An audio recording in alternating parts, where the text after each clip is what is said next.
Yeah, Carson's done a good job. He understands our offensive system. I think he's playing with a lot of confidence. He's, in another year of being in the system. And you remember there was a point in time where he probably had more reps than Stetson did in terms of volume of work. He took a lot of reps as a 2 when Stetson took some as a 3. So he's got a lot of work. He's intelligent. He understands what the defense is doing. He understands his protections. He knows where to go with the ball. He's accurate. So he's done a nice job with the opportunity he's got. Kirby, with rock hours, from your perspective, what does it look like with Todd trying to find creative ways to get the ball in his hands before we see it on Saturdays? Like, what does that look like in your game? Well, it's probably a question better served for I'm assuming you're talking about Monken, not Hartley. I don't know. That's a good point. I'm talking about Monken. Yeah, well, I think the entire offensive staff takes on that burden, and he delegates a lot of presentations, just like we do on defense, and each coach has their area of expertise, whether that be third down, red area, short yardage, goal line, perimeter. I mean, there's just a lot of facets that go into it, and each guy has to come up with plays. And you can imagine each coach in his presentation is trying to get the ball in the hands of a playmaker in different ways. So we've got a few of those guys that you have to get touches to, and he's certainly one that I think everybody tries to find ways to be creative, and you've got to move him around because people are going to know he's a target. Kirby, you mentioned last week games changed, that quarterbacks aren't just sitting back there for you to take runs at. Expanding on that, with obviously you'd rather have a sack, but how much have you and you think defenses in general kind of changed your approach to put emphasis on pressure, considering how hard it is to sack mobile quarterbacks and guys throwing quick passes? I don't know that we put any emphasis on it. I mean, it's the evolution of the game.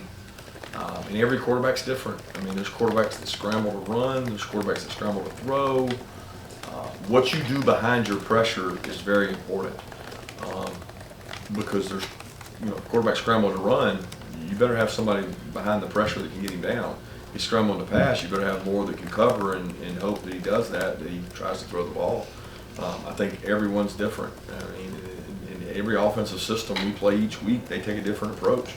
Some are not going to let you hit their quarterback at the cost of grounding, at the cost of incompletions, at the cost of the quarterback possibly making a mistake and throwing a pick. Our job is to be disruptive and pressure the quarterback, affect the quarterback, but that doesn't always equal sack the quarterback, which is obvious this year. That's been tough to do, but I think a lot of people are looking at us defensively. The first 2 games especially, they have to look at last year to determine what they're going to do this year. And looking at that last year, you're saying, I'm not going to get sacked, I'm not going to get hit, and they're trying to protect them by what they do. Yeah, Kirby, Darius Smith made the trip on Saturday. It looked like he was working with the safeties and stars in pregame. Just what have y'all seen from him in terms of his skill set, and how much have y'all been giving him a look at stars as a place where he could potentially fill in? Well, he's really a Sam. And Sam linebacker is an outside linebacker that also plays in space some. And today's day and age, you're seeing every personnel grouping utilized, and we want to have the luxury of having a person with more size to be able to play. And people go 12 open, and people open up sets. So it's really more of a development decision for him. It's not a position change. He played jack in the game. He played outside linebacker in the game. So we're developing a guy that has the skill set to run fast, to learn how to play multiple positions, that's what we told him when we recruited him. Kirby, I wanted to ask you about Jalen Carter and AD, kind of what their status is going into this week. Yeah, Jalen's dealing with a lingering ankle issue. He's really had it just the Oregon game. And he's trying to get well, trying to get him healthy. Hopefully he'll be full go this week. He was close last week, but didn't end up having to play a lot of snaps. And then AD, we're hopefully getting back this week. Again, it's one of those deals that last week we thought we might get him back. We're hopefully getting back this week.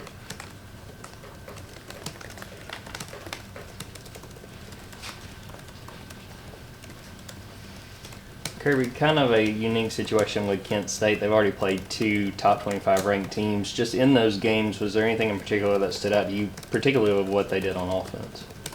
Yeah, they got a really good football team.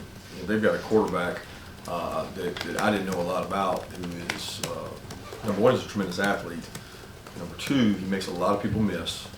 He's dynamic with the ball in his hand. He's made some wild throws. You're going to hear about this guy. He's had some 60, 70-yard passes that are incredible. They've got some really good wideouts. They're a talented team. And then you go watch them on defense. They do enough different defensively that it can create issues for you because it's not what you see every day. It's a little more new age defense, which people are playing to affect teams that are on the perimeter more, second level, fitters, able to disguise a little more. So I know you guys don't ever listen to anything we say in here, but this is a really good football team, and they have played 2 really good teams. And you watch the first half of the Oklahoma game, you have no question how good they are. And they really played Washington well outside of first couple drives. Washington scored on them, but outside of that, they went toe to toe with Washington. Coach, asked about William Poole. I know he didn't travel the other day. Do you have an update on him, whether or not he may or may not play the rest of the year? Yeah, William Poole's not going to be with us for the remainder of the season. He's dealing with a personal matter, and he's going to focus on that and his health and well-being, so he will not be with us for the rest of the year, unfortunately.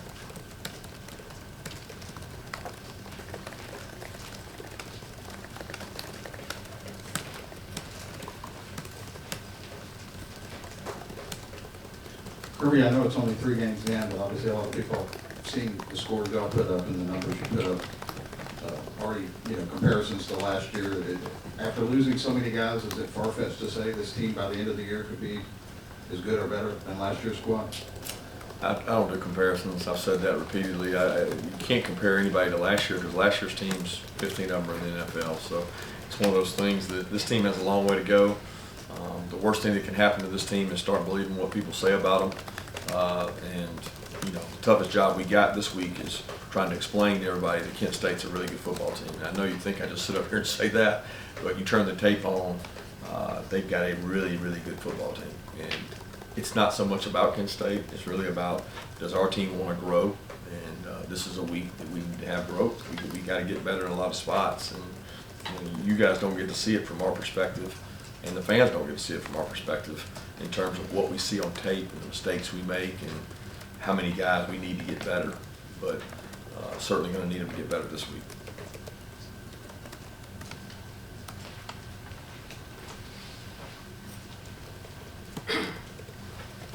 What's the key to maximize when you have a collection of players that come in pretty talented in terms of the consensus of them, and to get the connection that they talk about, that's key for them to kind of be really good. I mean, from your perspective as a coach, what do you do to maximize that? To maximize what? Just making the most of the talent you have. Practice really hard, discipline, toughness, connection, composure. I mean, all the things we talk about in this organization, they have to permeate it whether we win or lose. We go out there to practice today. We can't treat today any different than if we won or lost the last game. And that has to come from everybody in the organization has to relay that message, and the players are the ones that got to buy into it. And to be honest with you, that's the culture that the players created around here. That, hey, to be at Georgia, it's tough. To be at Georgia, you got to practice hard. To be at Georgia, you got to earn it. And as long as they believe in doing that, then we've got enough talent that we're going to have a good opportunity when we go out on the field on Saturday. But they've got to believe in that culture.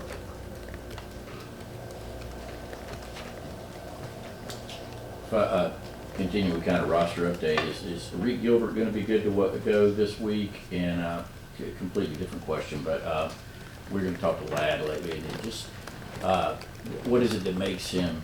Seems like we've asked this a lot, but is there something in particular that makes him as successful as he is? Not necessarily having a lot of the other measurables that you expect with an SEC skill player. I'll start with the Reed question. He's going to be day to day throughout the week. And then Ladd has been an incredible team person. I mean, this guy embodies what you talk about when you talk about team, because he blocks so hard, he blocks so physically, he blocks bigger than he actually is. You watch the tape closely, he goes in and cracks on safeties and hits people and goes and does what you ask. Then he gets the ball in his hands and, he makes people miss. And it's really the same thing he did in high school. It's not any different. If you actually watch the tape, he did that in high school. If you watch his combine workouts where he went and competed against highly rated guys, he did the same thing there. So it's not a surprise that he's had success, because it usually carries over. If you're successful and you do things right in high school and you run fast, you're going to have an opportunity to be successful in college. And that's the one thing I don't think people give Ladd enough credit for, is his toughness and his speed. Kirby, with winning pools absence, how does the secondary next man up depth chart change? Anybody get moved or anything like that? Nope.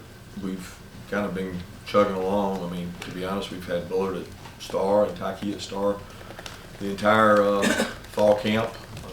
Poole played some there in the third down situations, I think against Oregon, but he was working, more at corner. But we got the guys we got, and we got to get the guys we got better to get where we want to go. Another update, Kirby, just on Nyland Green, how he's looking going into this week. Got a hamstring, and we're hopeful to get him back soon.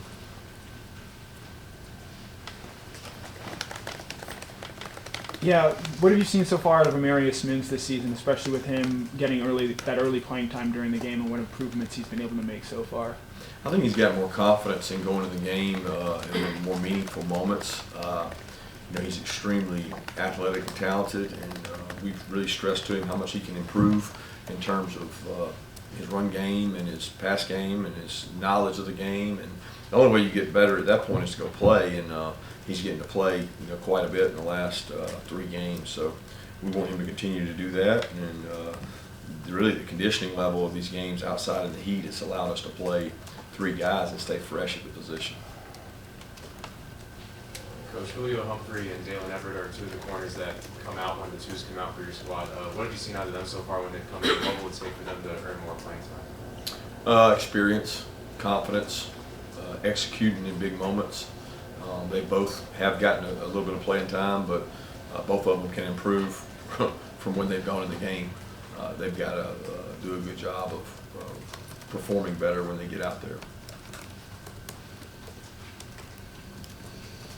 Kirby, it looks like College Game Day has some footage of you guys, not you, but people at the program hooking up AC system into the locker room in Columbia. Was that beneficial, having the new kickoff? Did you find it to be helpful?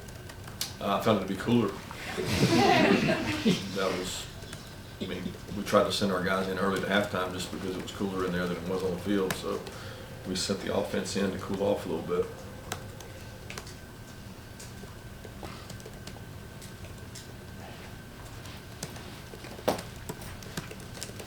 Kirby, you've had a few more months to kind of watch how recruiting is playing out with this new NIL situation. What are your current thoughts on recruiting with the new, I don't say limited, but the new landscape, if you would? Hard to say. We haven't had a really full body of work. I guess you could say you had a full body of work last year, but it's changed so much this class from last class. It's already been different. I felt like it was 20-30% of the conversation last year, and it's certainly higher than that now. But I can't judge it or assess it, because until you're through December, you don't know anything, and you'll find out more as it goes along. Yeah, Kirby, you mentioned Ladd kind of embracing that blocking mindset. Is that hard to instill in a receiver room when everyone's focused on catches and everything, or is that just kind of part of the deal coming to Georgia? If you want to come in, you've got to block well on the outside. It's not, blocking is not just for Georgia. Okay, every receiver coach in America will tell you that it's pretty important. When you don't have the ball, you have to be willing to block. I think you hear me talk about it more, but it's not. Every good team, that wants to have explosive plays. It doesn't matter what the play is. Somebody has to block somebody. So that happens to include the receivers. There's no great receiving core out there that never blocks, right? So you got to do a good job of that, whether it's a receiver screen, whether it's your buddy, whether it's a running back, whether it's a quarterback. it's there. Ladd has no problem embracing that. Ladd's a team player. I'll be honest, we haven't had many receivers here that don't embrace blocking. They like catching the ball, but you got to embrace that if you want to be a good football player. If you want to play in the National Football League, you got to block. Got time for 2 more questions?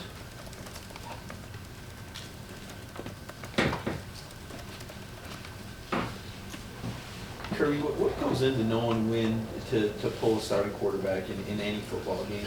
Is it a predetermined deal, or is it a gut feel? Is it you, is it Monken, staff? You got to win the football game. So the number one thing is, what do we got to do to win the football game? Number 2 thing is, what do we got to do to stay healthy? What do we got to do to create confidence and keep rhythm in our offense? And there's a lot of things that go into that in terms of experience for the 2. So there's no perfect way to answer that question, because every game that's going to be different based on who we play the next week. How did we play that game? Where are we? Who's playing around them? What linemen are in? So there's not a exact answer to that question. Kind of going back along the recruiting questions. Is recruiting a quarterback different than any of the other positions on the field, being that you're pretty much going to play one guy versus defensive linemen, secondary, all those other positions, you have rotations, but quarterback there's not as much rotation there. So do you recruit them differently?